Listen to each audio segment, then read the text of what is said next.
Good afternoon. It is 2 o'clock, and I would like to call to order the October 24th meeting of the Oklahoma City Water Utilities Trust. Next item on the agenda is approval of the minutes. They're from the October 10th meeting. They're in the packet. Are there any questions or comments regarding the minutes? Seeing none, is there a motion for approval? A motion second, please vote. And it passes unanimously. Next up is the consent docket. There's some contracts going out for bid, a couple of those, some pricing agreements and some amendments, and the resolution setting forth our regular meeting schedule, which I know is a big day in Amy's life. And get that set. So, anything off the consent docket that anyone would like to pull for individual consideration? Seeing none, is there a motion to approve the consent docket?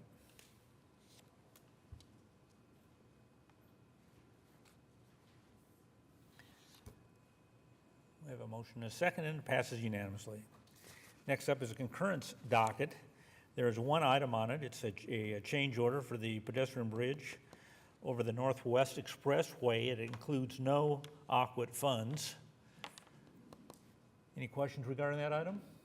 Is there a motion for approval?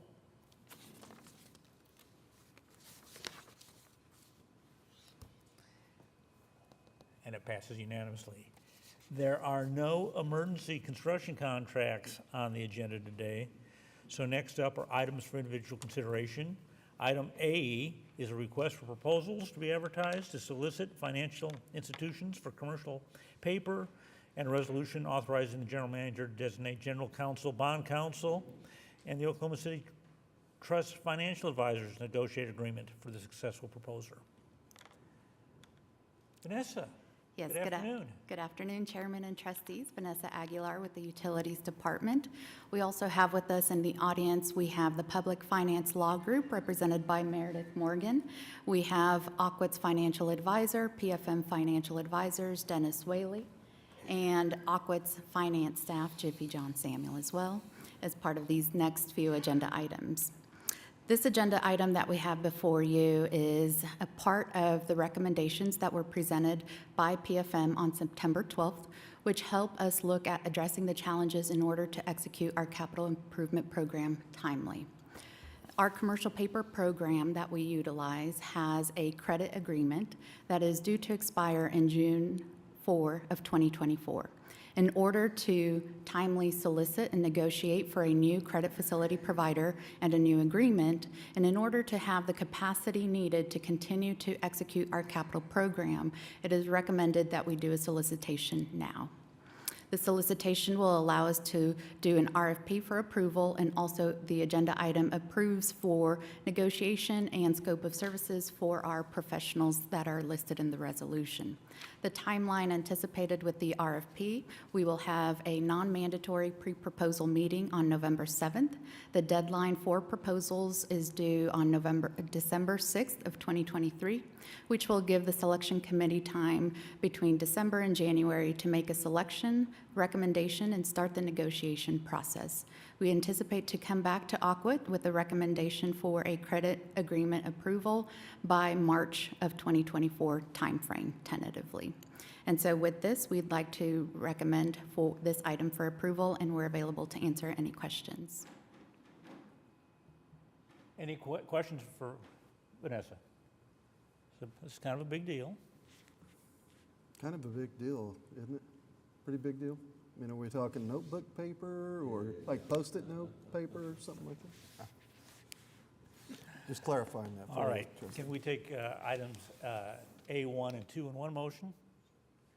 So is there a motion to approve items A1 and A2? We have a motion and a second. Please vote.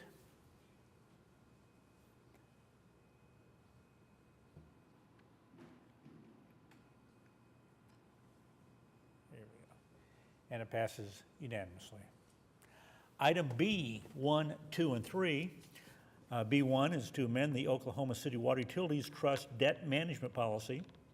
Item 2 is a request for proposals to be advertised for tax-exempt bank draw note program provider.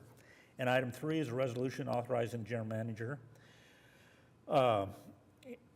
to negotiate an agreement with a successful proposer and approve scope of services agreement with bond counsel, Williams, Box, Foshee, and Bullard, and the Public Finance Law Group and Finance Advisors, PFM, to the extent deemed appropriate.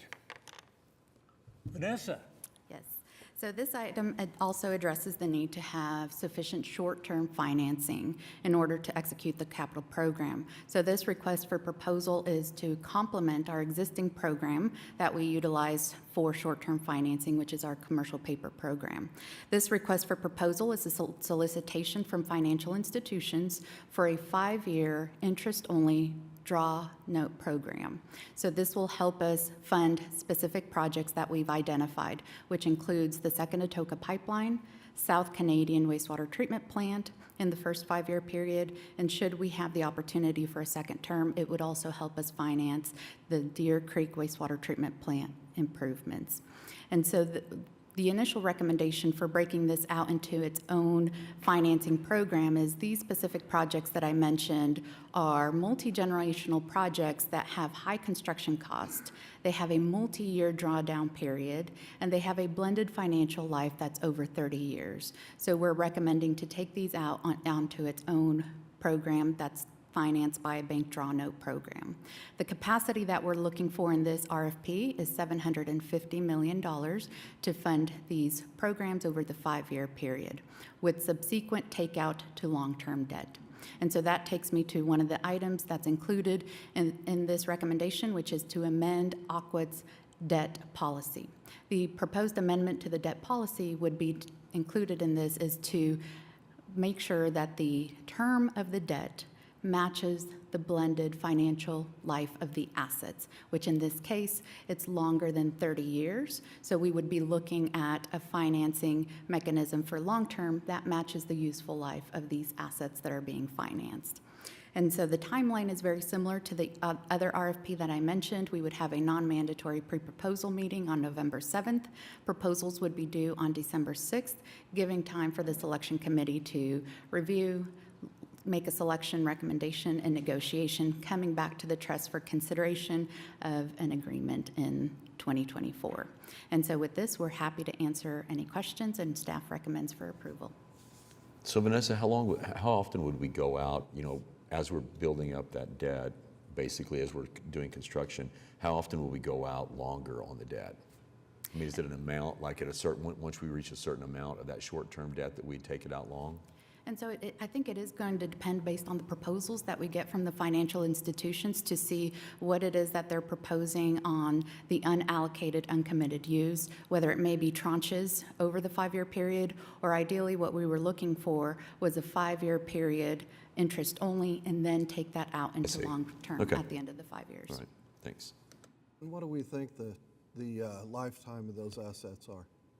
So the Second Atoka Pipeline, we definitely believe it's over 50 years useful life. The current pipeline was built in the 60s, so we're looking at about 63 years. The South Canadian Wastewater Treatment Plant, similar. These are multi-generational projects, but we would be looking at an overall financing term of 40 years for the program. You and I won't be around when they replace it.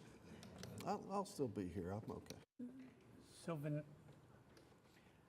we had the original pipeline term. What was the original term of the original pipeline? Yes, we recently came across that information, and the bonds that were used to finance the original pipeline was a 40-year bond. So it was very interesting for us to see that here recently, knowing that leadership in the 60s financed the first Atoka pipeline with a 40-year bond, and here staff is again recommending that, unbeknownst that the original one was a 40-year bond issue. Other questions regarding the item? I would entertain a motion to approve items B, 1, 2, and 3.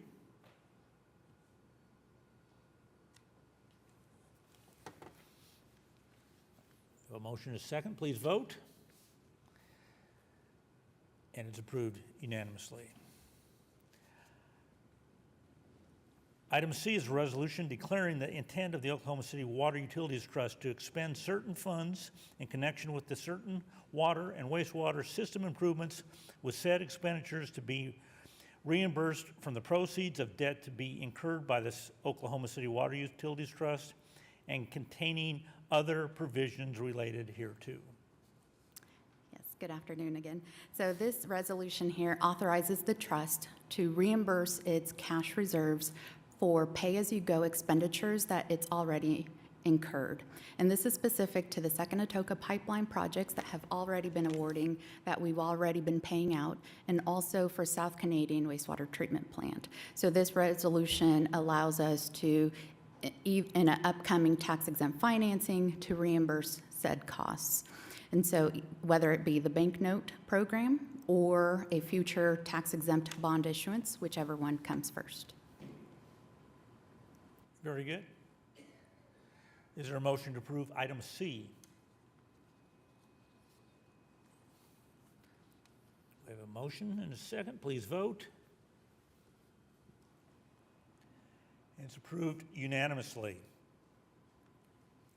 Item D is a joint resolution with the City of Oklahoma City regarding some environmental issues. Let's just leave it at that.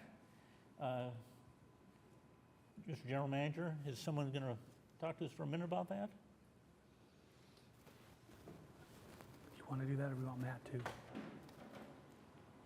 to? Matt can come up, and Matt Collins with the Municipal Counselor's Office is here, Mr. Chairman, to kind of brief you a little bit on that. Sure. Good afternoon. So this item in particular to Aquit would allow the general manager to initiate legal proceedings and get involved in the ongoing PFAS litigation that's going on across the country. It would also authorize the Municipal Counselor's Office to engage outside counsel for that same purpose. Have we quantified our exposure?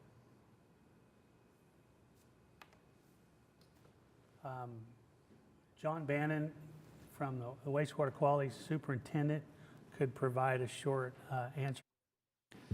So far, we have, Mr. Chairman, members of the trust, John Bannon, wastewater quality superintendent, we have started doing sampling and testing for the PFAS components throughout the system to start establishing a magnitude and a baseline of what they are. With this litigation and this class action lawsuit that is before you is specific mostly to AFFF and firefighting foam, is specific to just one group. Of the 29 contaminants that make up PFAS and PFOA, 5 of them are specific to the AFFF. And in our initial sampling, 14 locations have shown positive proof that these compounds are present in our wastewater flows throughout our coverage of the area. So we do have these compounds have been tested for and shown to be in our system. Okay, thank you. Other questions? Seeing none, is there a motion to approve item D1?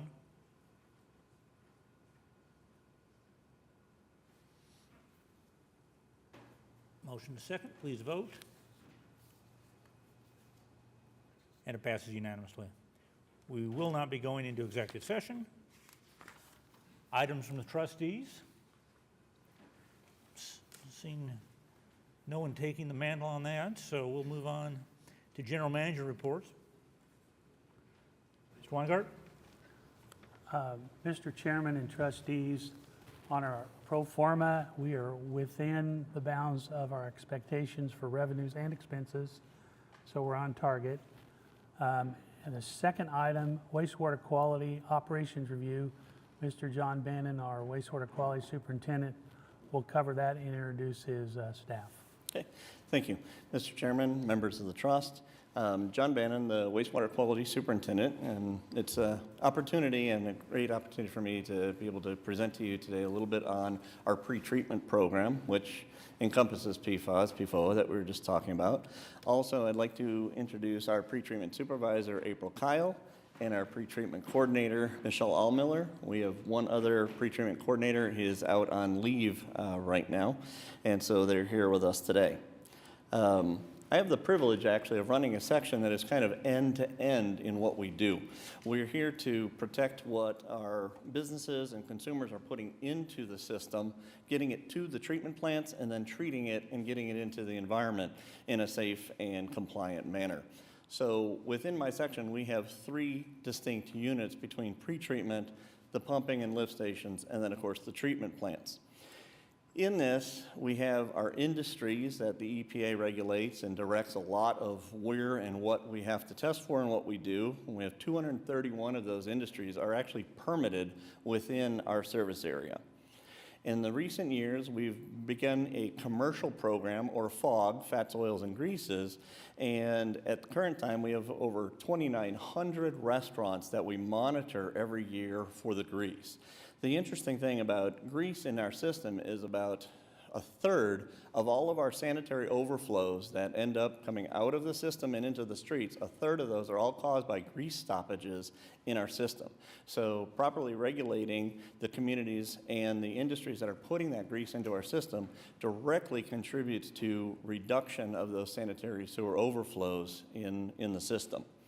And lastly, recently, as we've assumed operations and ownership over the Tinker Air Force Base collection system, out there we have 186 facilities that we monitor and that we have to keep an eye on to see exactly what they might be contributing to our system. Our concern and my concern is that the plants have 2 things of what's called interference or pass-through, meaning it's going to interfere with our ability to treat the wastewater or it's going to pass through the plant into the environment. That is the core of everything that we look at in the pretreatment program. We have over 72 lift stations that get the water from our users to our plants, and then we have 4 wastewater treatment plants in which we have an operations and maintenance contract in order to operate those plants. So the table you see in front of you in the map, the color codes is nothing more than the months that they are inspected in, but you can see the density and the coverage of all of our permitted users that we have in the system. Now the bubble showing 4,438 facilities is what tells the whole story. Not every facility gets a permit, not every facility gets an inspection, but we still have to monitor things, such as in the recent years, changes of regulations and laws. Medical marijuana has put a additional, onus on the system, potentially of what could be getting into our system. There was changes in regulations to the dental clinics and what they do, and then most recently, pharmaceutical laws have changed and the EPA's guidance on what to do in getting rid of pharmaceuticals. So our section is the one that takes a look at what those potential impacts will be to our system and move from there. Most recently, we've brought in our grease and septage haulers into our permitting system so that we can make sure from end to end what they're picking up, where they're taking it to, is monitored and maintained from there. So that is the breadth of the program, if you will. So just some highlights from our program, and one of the things that we're real proud of is DEQ inspects this program annually, and every 5 years, the federal EPA will come in and do an audit of our program and of our oversight. And in the past 2 years, we've had an exemplary record of going through those audits and resulting findings or recommendations. And so last year's audit, or if you will, this year's audit, with 0 findings and only 1 recommendation is stellar and is really attributable to the team that we have out there in the field every day doing what they are. Recently, as Tinker came on board, one of the things that we've done is revised what is the Enforcement Response Guide. And that is a set of procedures that establishes the baselines for how our inspectors, how our enforcement actions are applied to the commercial and the industrial entities. In the pretreatment program, we don't issue fines. We're more looking for remediation of what is going on, and we look at it from compliance assistance more than compliance enforcement. And so that enforcement guide is a requirement by the EPA, and that establishes how we interact with the community and with our commercial and industrial users. Our staff, there are minimum requirements for certification, and I'm happy to say in the past 2 years, those staff have actually achieved 7 additional certifications and licenses above and beyond what their requirements for their position are, so for their professional advancement. With the program itself, one of the things that we're currently doing and been moving to do in the past couple of years is move everything in-house. Before, it was a partnership between Utilities Department and our O&M contractor to perform inspections and sampling. All of the services are going to be in-house. So all of our sampling, all of our inspections will be done by commissioned inspectors and officers, and will allow us to be more efficient and possibly quicker to react on some items when we need to do investigations. We've recently transitioned to an electronic permitting and recording system, which is been a challenge, but at the same time moves us from paper-based into the electronic world. And in addition to that, that kind of led us to a restructuring. Whereas we had two entities of commercial and industrial, and they operated in silos. We've recently restructured to where all the inspectors are cross-trained across both areas, and it allows us the versatility in order to maintain both of those programs. You see the map that we showed earlier in that. That is one of the things that, in our utilities IT department, they have been working with web maps and Info360 in that program. We've been able to take advantage of that. And so now we have our users to where it discharges to what lift station it goes to what plant it goes to. So if there's an event that occurs in the system, we can very quickly isolate where we need to focus and potentially stop any illegal discharging or anything that may harm the plants. So that has been a big move as we've done, some of that mapping. This is an example of a recent compliance activity in which our lift station maintenance folks went to a lift station and saw oil that had been accumulating in one of the lift stations, immediately reached out to the pretreatment group, and we went upstream to find exactly where the pollutant was come. The picture on the right is the first manhole downstream of that location, and that black streak in there is raw oil that was coming from a maintenance facility pouring into our system. We isolated in the lift station, remediated, and no harm to any of our treatment plants by those actions. So it's kind of our example of our compliance. Lastly, what we've got going on now and looking ahead is we'll be conducting an industrial waste survey. An industrial waste survey will survey all commercial and industry through all of our survey or service area, if you will. And it is required to be done every 5 years, and this is where we will try to identify additional permittees or other industries or commercial establishments that we may need to monitor. The next is what's called a local limit survey. Again, is required once every 5 years. And this is done so that we take a look at what our industries are putting into our system, and we ensure that the treatment plant's capacity and capability can treat what the industries are putting into our system. And that is what helps us set our local limits. So those studies are what say the levels and the concentrations that the industries can contribute to our system, and when we permit them, that is what lets us tell those industries how much they can distribute. Recently, our waste haulers are beginning to be permitted in one of the last changes to the ordinance, and with that, we have seen kind of a new challenge as things are continuing to evolve, is food trucks. We love our food trucks, and they're everywhere, but the food trucks that are attached to restaurants have commissaries where they service those trucks and where they're at. There is a portion of those that are maybe a side business, second business, or things that they are at their residential homes when they service their vehicles and things of that nature.